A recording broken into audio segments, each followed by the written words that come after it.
Realme GT6. Marami sa ating mga Pilipino ang inaabangan talaga tong series na to dahil isang series na to sa pinakamagandang phone ng Realme. Hindi tayo laging nakakatanggap nito, lalong lalo na dito sa Pilipinas. Ang binibigay lang sa atin halos mabababang specs pero medyo mataas nga yung halaga. Kaya maraming na-excite nung sinabi na mag-global ang isang GT series, ito nga ang Realme GT6. Sa kasamahang palad, umaabot po siya ng 34,000 o parang 35,000. Na alam naman natin na hindi akma yung presyo nito dito sa specs niya. Dati nagkaroon naman talaga tayo ng GT series. Yan yung Realme GT 5G at Realme GT Master Edition. Sa totoo lang, maganda po talaga yung mga GT series. Pero ano bang phone ang pwede nating pantapat sa GT series na to? Obviously naman talaga ang katapat nito, ang Poco F6. Parehos lang Snapdragon 8s Gen 3, umaabot yung Antutu score na 1.3. Same din sila ng GPU na Adreno 735, parehong naka-IP rating. At ang medyo lamang talaga ng Realme GT6 dito, naka-Gorilla Glass Victus 2 kumpara natin sa Poco F6 na naka Gorilla Glass Victus lang. Pero same lang din yan, matibay talaga. At sa main camera naman, lamang din ng Realme GT6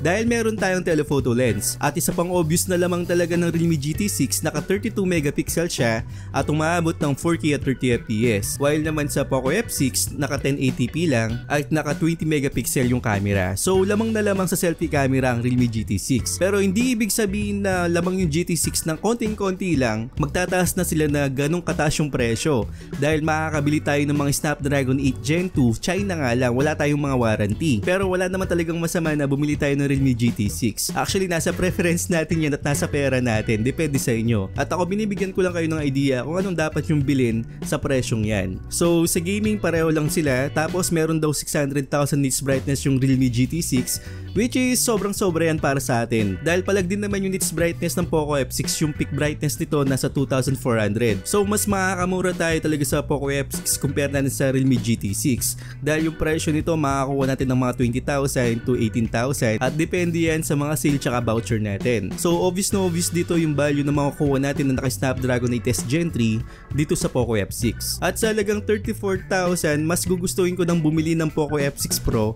dahil sa Snapdragon 8 Gen 2 na alam natin na mas optimize at malakas at hindi naginit sa mga games ang Poco F6 Pro dahil sa Snapdragon 8 Gen 2 niya nga. At malakas talaga yung Antutu score nito na umaabot ng 1,600,000 points. At alam nyo naman na hindi talaga bumibitaw sa games ang Snapdragon 8 Gen 2 compare natin sa Snapdragon 8s Gen 3. Sa mga ginawa kong test this year kahit last year pa, napakaganda po talaga ng performance ng Snapdragon 8 Gen 2 kaya nga po nilagay yan sa mga flagship na phone. At kita nyo naman bakit nilalagay ang Snapdragon 8s Gen 3 sa mga mid-range na phone dahil nga mas malakas at mas maganda nga po yung Snapdragon 8 Gen 2. So sa halagang 34,000 para sa Realme GT6, mas makakamura tayo sa Poco F6 Pro at may sobra pa tayong mga 10,000 dyan. Makakuha tayo ng build quality na metal frame, maganda yung camera, maganda yung display at flagship level po talaga. Kaya mas highly recommended ko sa inyo ang Poco F6 Pro kumpara natin dito sa Realme GT6. Kung nasa 20,000 siguro ang Realme GT6 o kaya 21,000,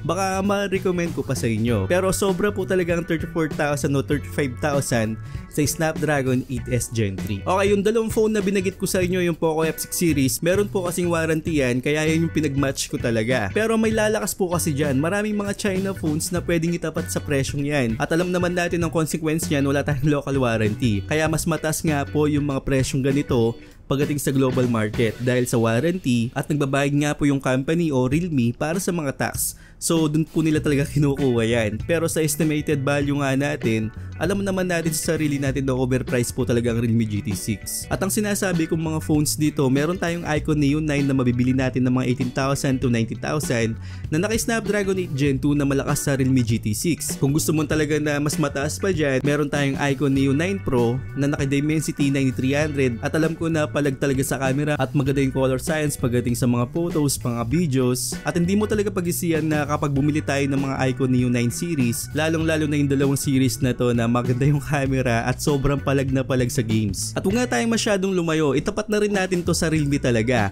Ang Realme GT5 na naka Snapdragon 8s Gen 2 rin, maganda yung camera, palong-palo sa games, pang gaming talaga at maganda yung build quality. So kung itatapat natin to sa Realme GT6, kakainin lang po yan ng Realme GT5. Sobrang lakas po talaga ng Realme GT5 at naka-aluminum frame pa to at glass back. So maganda yung yung build quality, maganda yung chipset, maganda yung GPU, mas mataas yung charging speed nito, 150 watts, at masabi ko na kung value lang talagang pag-uusapan, hindi mo pagsisiyan bumili ng Realme GT5 kumpara natin dito sa Realme GT6. Yun nga lang ang consequence po talaga, China ROM to, warranty po talaga ang katapat nito. Yung mga Play Store o yung mga apps, sobrang dali lang talaga tanggalin yan o maglagay ng applications dito sa phone na to. Yung warranty lang po talaga yung problema natin sa Realme GT5, which is sa experience ko naman sa mga pagbili ng mga China phones, wala pa akong mga nasirang phones na galing sa China o mga China phones na nabili ko. Pero kung iisipin nyo, kung bibili kayo ng Realme GT6 at masasabi nyo na may warranty, 34,000 pa rin yan. Pero kung bibili kayo ng Realme GT5, mas satisfied kayo kung masira man yung LCD nya, baka sabihin natin na sobra-sobra na yung 10,000 sa pagbagawa ng LCD, mas nakatipid pa rin kayo na 5,000. In worst scenario lang po yun, pero hindi ko sinasabi na sirain po yung LCD ng Realme GT5. Ang sinasabi ko lang dito, na compute natin kung anong possibility na mangyari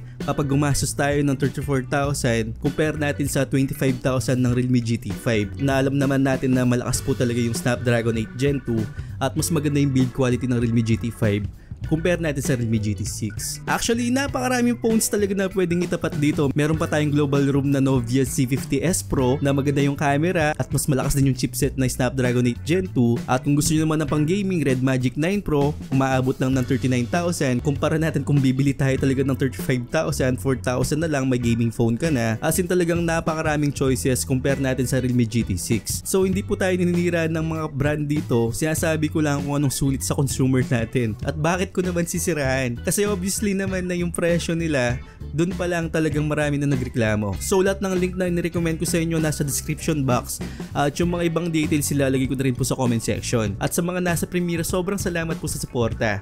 I hope na nakatulong ako sa inyo at huwag niyong kalimutan mag-subscribe sa channel ko at hit yung bell icon para sa mga ganitong unboxing reviews, bagong kaalaman at katarantaduhan sa channel na to. So once again, ako po si Paul.